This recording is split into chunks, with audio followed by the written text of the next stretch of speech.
Good day. It's a beautiful day outside. I did not get out early this morning, but I'm taking a lunch walk. And I want to share something that happened last night, something that I'm thinking about and trying to process. And so I used to go to a church that I was very involved with, ministry-wise. I sang in the choir. I was on the worship team. I did their dramas, their Christmas shows, which are not like any other church's Christmas shows. They're like Broadway style, literally. And these people have become a part of my family. They love my kids, and that's where most of my friends have come from.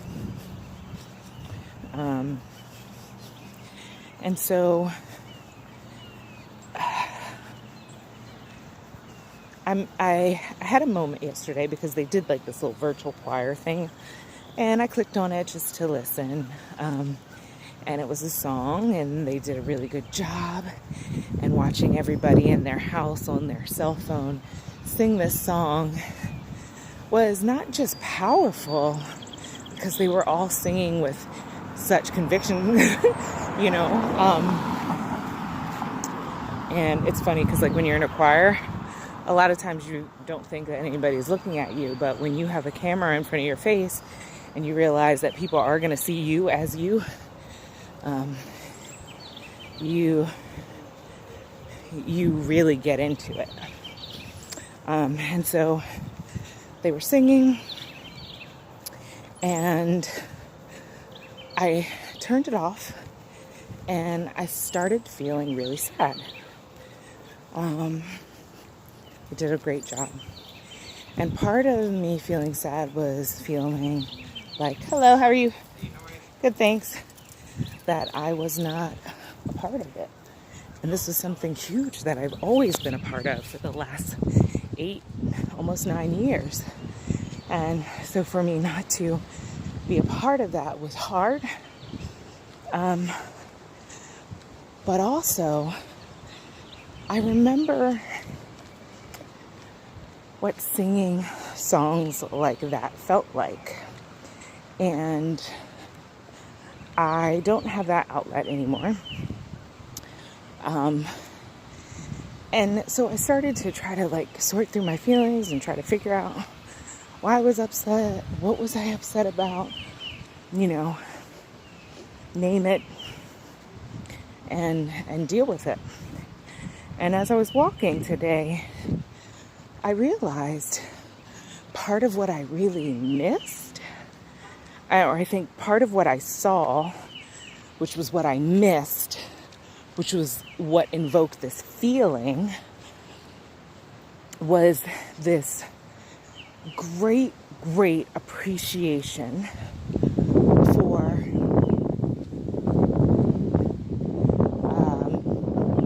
someone doing everything that I can't for me. And for a lot of Christians,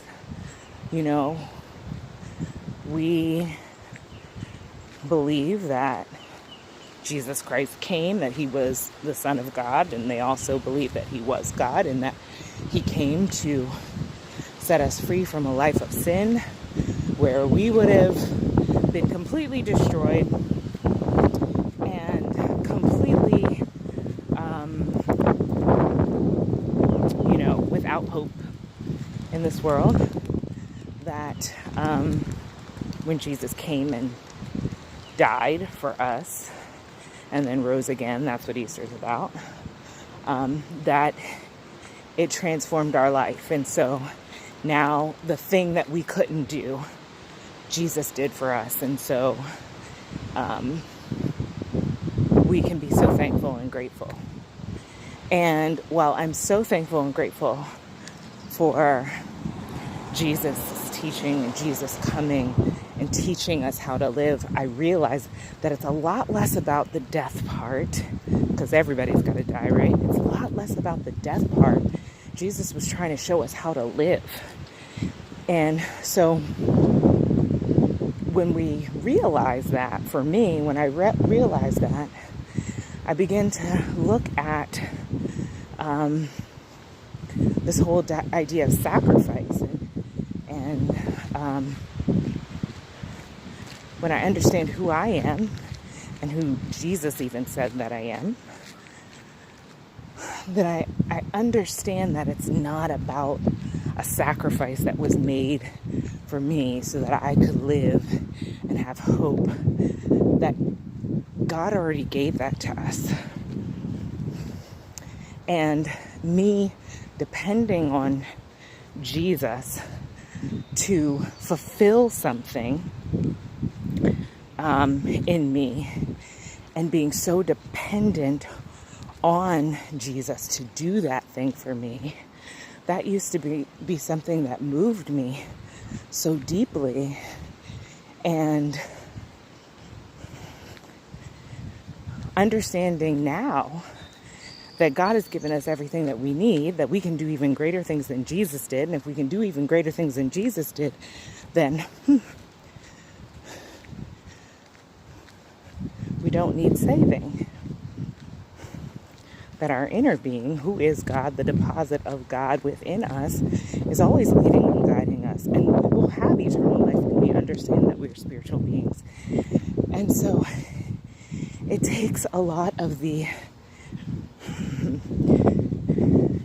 have Jesus be the Savior of the world. It takes the pressure off of us to do the work that we need to do, right? And when it takes the pressure off of us, we're just so thankful that we don't have to do anything except say, yes, Jesus, do this for me. And because I don't see it that way anymore, I've lost, I don't want to call it the innocence, but yeah, I've lost the innocence of it. And that innocence was such an awesome place to be, because I knew that things didn't rely on me.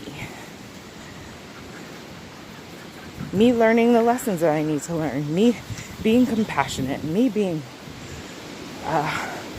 more like Christ, more Christ-like, being anointed in the wisdom of who I am as a spirit being, living this physical existence at the moment, knowing that I can do all things through the Christ consciousness, through Christ that strengthens me.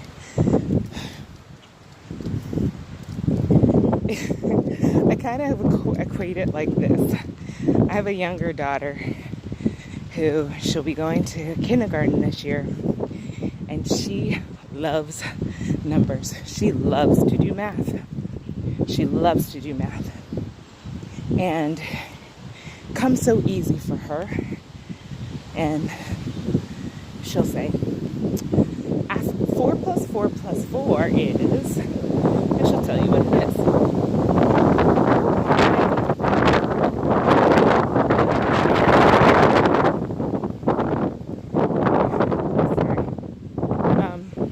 She'll tell you what it is. And she's just so elated to know this little fundamental truth, you know, right?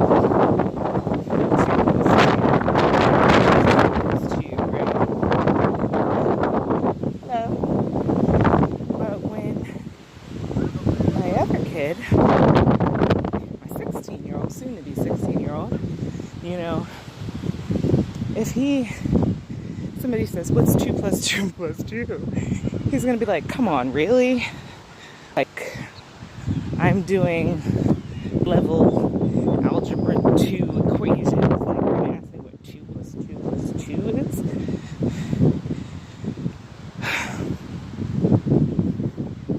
is? So that's kind of how I feel. And that's kind of But I'm sure, I'm sure my son, when Sienna's getting all this acclaim for saying, well, 2 plus 2 plus 2 is, of course, we're making a big deal about it, but he doesn't want to be known for knowing what 2 plus 2 plus 2 is. He wants to be known for being able to solve something at his level. And so he doesn't get the same response from us. And so he's got to do more. I don't know if that analogy made sense, but it kind of makes sense to me. So I guess what I'm feeling is a loss of quote unquote innocence,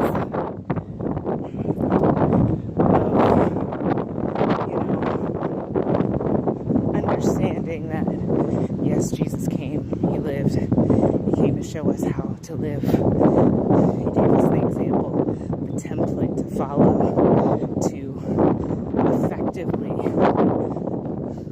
walk in our human beingness and to also walk in our spiritual beingness, that our human beingness is subject to the Spirit.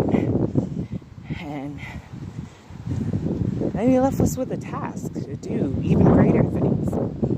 And so I understand that it wasn't easy for Jesus to do the things that he was called to do, especially condemned for something that he didn't do. He didn't condemn to die for something that he didn't do. He was just trying to set people free from the cages of their mind. And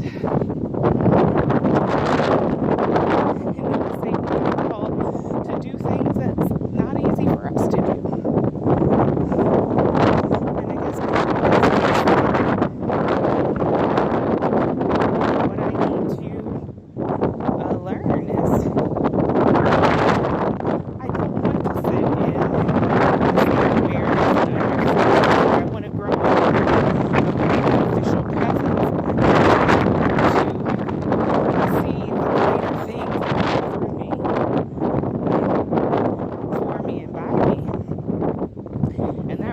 Me to move from that place of comfort, that place of just not surrendering to God, but surrendering to Jesus to do all the things that need to be done for me.